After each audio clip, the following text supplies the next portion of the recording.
Hello friends, welcome to my channel. It's Neham. मैं आज आपको हिंदी के टॉपिक संज्ञा के बारे में समझाऊंगी। संज्ञा, वैसे तो हम शुरू से ही संज्ञा के बारे में समझते हुए आए हैं, तो थोड़ा बहुत हम संज्ञा के बारे में जानते ही हैं, लेकिन फिर भी चलिए आगे समझते हैं हम थोड़ा कि संज्ञा क्या होता है। संज्ञा किसी वस्तु, स्थान, प्राणी, अवस्था, गुण या भाव के नाम का बोध कराने वाले शब्दों को ही संज्ञा कहते हैं। जैसे राम, गाय, दिल्ली, कुत्ता, मिठास आदि, ये सब क्या है, संज्ञा के एग्जाम्पल हैं। जैसे किसी भी व्यक्ति का नाम, किसी भी जानवर, पशु, पक्षी, शहर, देश का नाम क्या है, संज्ञा होता है। चलिए थोड़ा सा गहराई से जानते हैं। पहला है व्यक्ति। व्यक्ति में हम किसे किसे जोड़ते हैं, राम आ गया उसमें, श्याम, अमन, किसी भी व्यक्ति का नाम, ये किसी भी पुरुष को, महिला, बच्चे, ये सब किस में आते हैं, व्यक्ति में आते हैं। इसके अलावा कुत्ता, बिल्ली, शेर, सांप, दुनिया में जितने भी पशु पक्षी जानवर हैं, ये सब किस में आते हैं, व्यक्ति में आते हैं। फिर इसके बाद आता है आपका वस्तु। वस्तु में क्या क्या आता है, साइकिल, कुर्सी, मेज, बर्तन, गाड़ी, पंखा, वॉशिंग मशीन, टीवी, फ्रिज, ये सब किस में आता है, वस्तु में। फिर है स्थान। स्थान में Delhi, Mumbai, London, America, Bharat, Punjab, Japan, चीन, इलाहाबाद, आगरा, जितने भी शहर के नाम हैं, जितने भी दुनिया में देश के नाम हैं, जितने भी तहसील के नाम हैं, जितने भी जिले के नाम हैं और जितने भी महाद्वीप के नाम हैं, सब किस में आते हैं, स्थान में आते हैं, और यह सब क्या है, एक संज्ञा है। फिर आता है आपका भाव। एग्जाम में ज़्यादातर क्वेश्चन यहाँ से आते हैं। भाव क्या होता है, गर्मी, सर्दी, बुढ़ापा, जवानी, लंबाई, चौड़ाई, सौंदर्य, मिठास, सुगंध, चतुराई, बचपन आदि, यह सब क्या होते हैं, भाव होते हैं। अब यहाँ आता है संज्ञा के भेद। संज्ञा के कितने भेद होते हैं, संज्ञा के 3 भेद होते हैं। पहला है व्यक्तिवाचक संज्ञा, दूसरा है जातिवाचक संज्ञा और तीसरा होता है भाववाचक संज्ञा। तो हम इसे थोड़ा डिटेल में पढ़ेंगे। व्यक्तिवाचक संज्ञा क्या होता है, जब किसी विशेष व्यक्ति, वस्तु, स्थान का बोध होता है, वहां क्या होती है, व्यक्तिवाचक संज्ञा होती है। चलिए हम इसे थोड़ा समझते हैं। जब किसी विशेष व्यक्ति की बात होती है या किसी विशेष वस्तु या स्थान की बात होती है, तो वहां पर व्यक्तिवाचक संज्ञा आती है। जैसे गंगा नदी। नदी क्या है, नदी में कई सारी नदियां आ जाती हैं, ठीक है, तो उसे जातिवाचक संज्ञा में रखेंगे। यदि नदी के आगे गंगा लग गया तो उसकी एक अलग पहचान हो गई, उसका नामकरण हो गया, तो क्या आएगा, व्यक्तिवाचक संज्ञा में।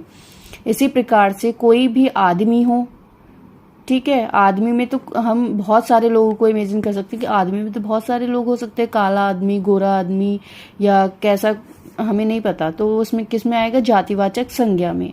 और यदि हम उस व्यक्ति का नामकरण कर देते हैं, जैसे रोहन, तो रोहन क्या हो गया, एक व्यक्तिवाचक संज्ञा हो गया। रोहन अपने आप में उसकी एक पहचान है, तो वह क्या है, व्यक्तिवाचक संज्ञा। इसी प्रकार से ताजमहल, ताजमहल की अपनी एक अलग पहचान है, तो वह क्या है, व्यक्तिवाचक संज्ञा।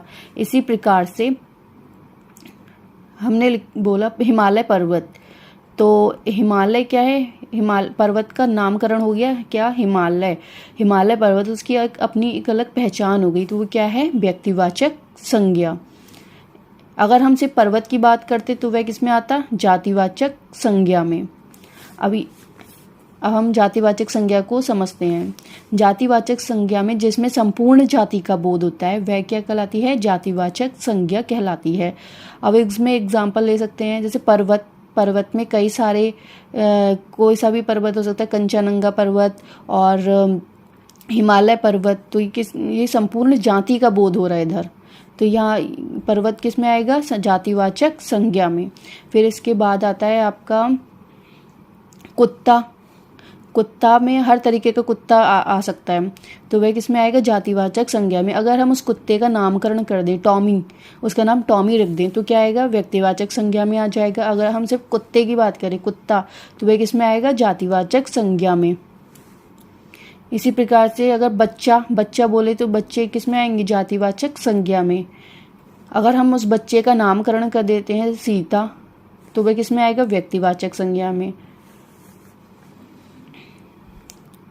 अध्यापक, अध्यापक हमें नहीं पता कि अध्यापक किस चीज़ का, अध्यापक में तो हर तरीके का अध्यापक आ जाता है।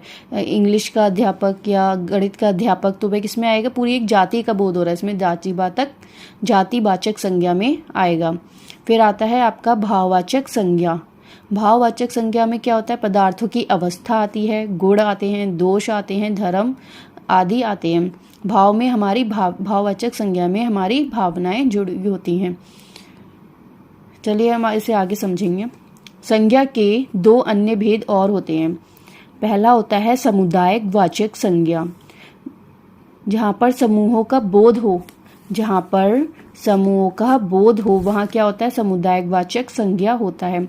जैसे सभा में क्या होता है, कई सारे लोग इकट्ठे होते हैं तभी तो सभा बनती है, तो यह किस में आएगा, समुदायिक वाचक संज्ञा में।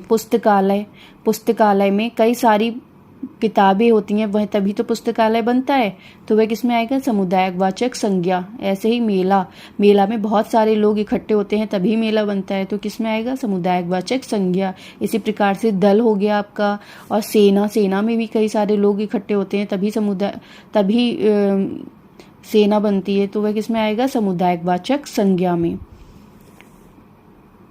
फिर है आपका दूसरा द्रव्यवाचक संज्ञा।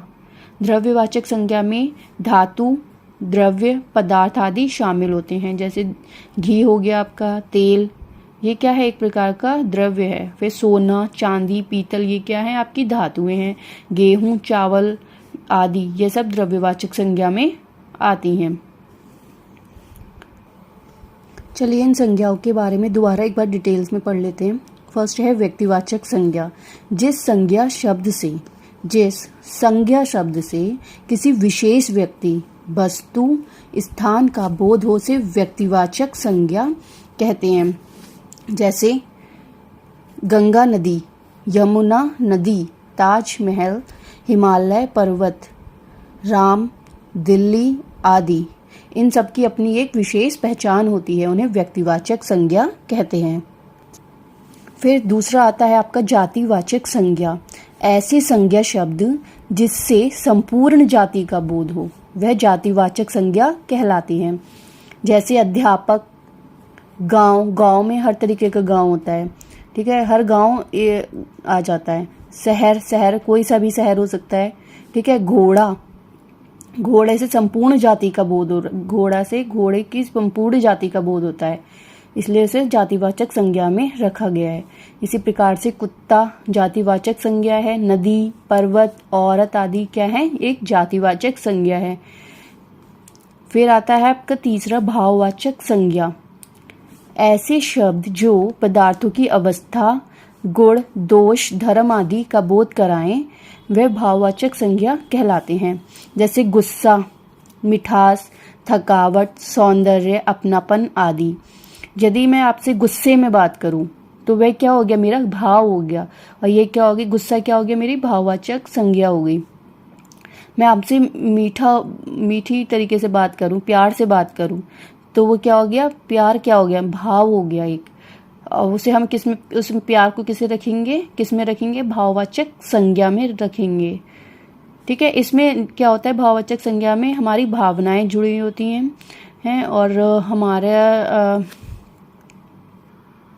और इसमें हमें इंद्रियों का यूज़ करना होता है। जैसे मिठास हो गई, तो इसमें क्या हो रहा है, हमें इंद्रियों का यूज़ करना पड़ता है इसमें, ठीक है। फिर आता है भाववाचक संज्ञा बनाना। भाववाचक संज्ञा हमें बनानी पड़ती हैं, ठीक है। इसके 4 तरीके होते हैं। ये कितने तरीके से बनती हैं, 4 तरीके से बनती हैं।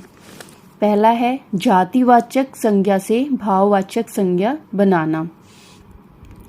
तो जातिवाचक में क्या क्या आता है, इंसान आता है, तो इंसान से क्या भाववाचक संज्ञा बनेगी, इंसानियत, ये इसमें नहीं आएगा। फिर आता है आपका पशु से क्या भाववाचक संज्ञा बनेगी, पशुता। मित्र से भाववाचक संज्ञा बनेगी, मित्रता। फिर बनेगी बूढ़ा से बुढ़ापा। फिर लड़का से लड़कपन। फिर दूसरा आता है सर्वनाम से भाववाचक संज्ञा बनाना।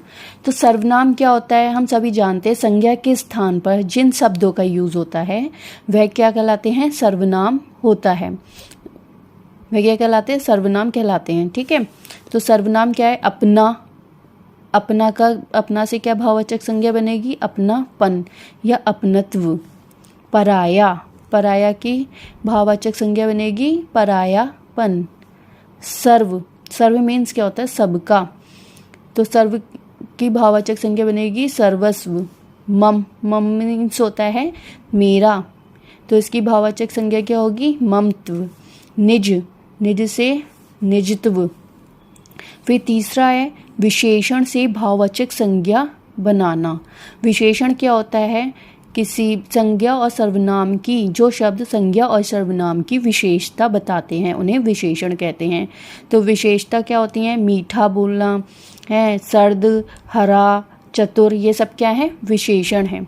तो मीठा से क्या भाववाचक संज्ञा बनेगी, मिठास। सर्द से सर्दी, हरा से हरियाली, और चतुर से भाववाचक संज्ञा बनेगी चतुराई। फिर है आपका फोर्थ, क्रिया से भाववाचक संज्ञा बनाना। अब क्रिया क्या होता है, क्रिया जो भी कार्य हम करते हैं वह क्या होती है, क्रिया होती हैं। तो पहला है खेलना से भाववाचक संज्ञा बनेगी खेल। दूसरा है कमाना से भाववाचक संज्ञा बनेगी कमाई। और सजाना से सजावट। ठीक है, आई थिंक दोस्तों आपको सब समझ में आया होगा। चलिए एक क्वेश्चन इधर से थोड़ा ध्यान से देख लीजिएगा। अगर एग्जाम में क्वेश्चन आता है व्युत्पत्ति के आधार पर संज्ञा के प्रकार, तो वहां पे हमारा आंसर होगा 3। व्युत्पत्ति के आधार पर या उत्पत्ति के आधार पर संज्ञा के कितने प्रकार होते हैं, 3 प्रकार के होते हैं। अगर सिर्फ क्वेश्चन इस प्रकार से आता है संज्ञा के कितने प्रकार होते हैं, तो वहां पर हमें 5 पर टिक करना है। अगर क्वेश्चन आए उत्पत्ति के या मूलतः या व्युत्पत्ति के आधार पर संज्ञा के प्रकार, तो वहां पे हमारा आंसर होगा 3।